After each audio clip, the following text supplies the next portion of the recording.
Hello, in this video I will show you how to enter recovery mode on Google Pixel 8.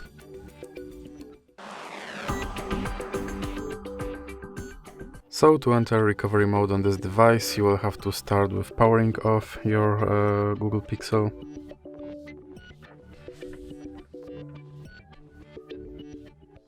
And now once your device is powered off you will have to press volume down and power button at the same time.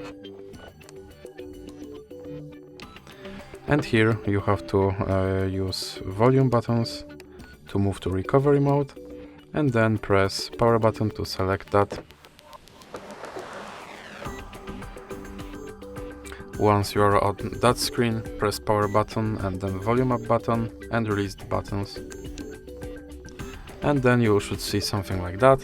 And here you can move using volume buttons, and you select with power button. And here you can do different stuff, like for example factory reset your phone.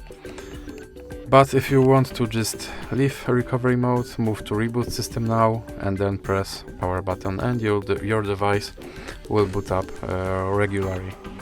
So that's it for this video. If you like it, please remember to leave like and subscribe.